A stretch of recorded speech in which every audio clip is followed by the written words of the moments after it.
Last summer I failed at something I really wanted to achieve and it knocked me down. This textile story of my Scream Here cushion is how I got back up. I felt numb and frozen, and I found value and meaning in smaller projects, such as this jar with affirmations from Why It's Okay to Talk About Trauma, and inspired by the Mr.Doodle movie.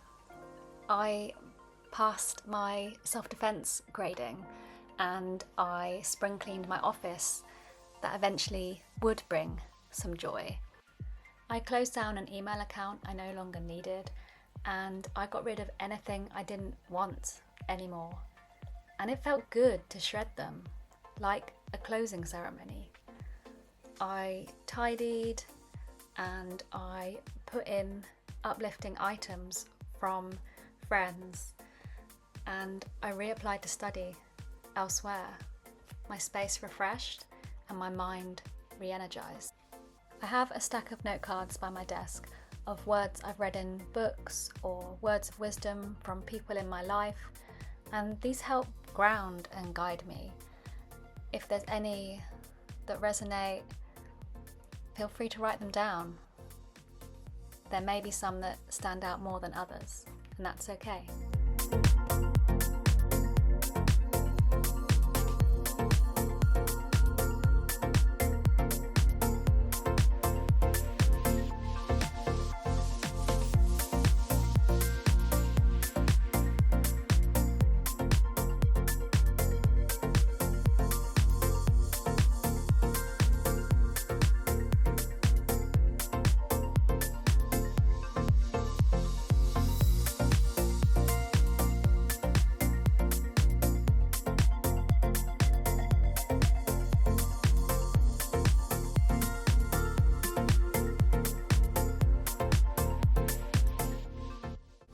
I maintained regular practice of 30-minute Pilates and somatic yoga and short-form meditation sessions to soothe my nervous system, making sure I didn't fall into over-exercise, but giving myself time and space to restore a sense of balance in my body.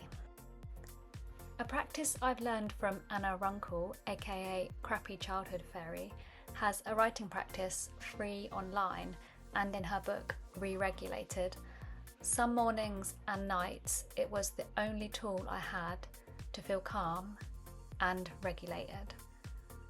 It's something great to do before meditation to release fears and resentments that can build from stressful experiences, and then afterwards they're destroyed as quickly as you've done them. In the midst of emotional turmoil, I had an interview for another place to study and I got in. I didn't film the after because I was so busy frantically swearing in amazement, and I celebrated with a friend a few days later. I continued on a sort of healing journey with books and doing art projects that I don't usually get time for in my ordinary routine.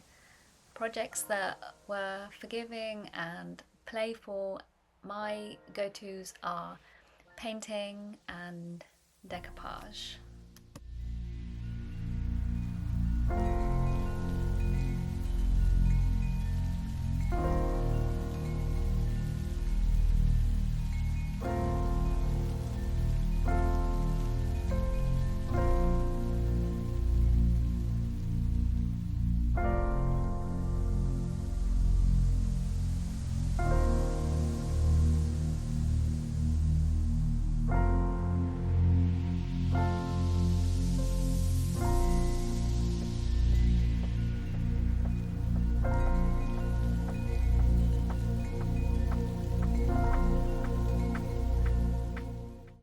After a lot of reflecting and restoring a sense of self and equilibrium, we went out with friends and enjoyed the summer night and travelled out further, going beyond our local area to an Airbnb with a cold pool that I'm sure helped my mental health, and travelled around Glastonbury.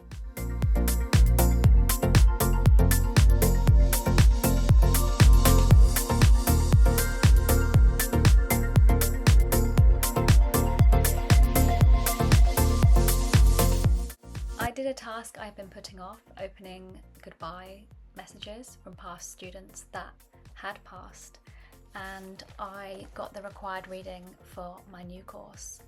I made a journal page and I stepped in to begin again. In failing and getting up again, there has been crying, screaming and laughing again, all while sewing a Scream Here cushion.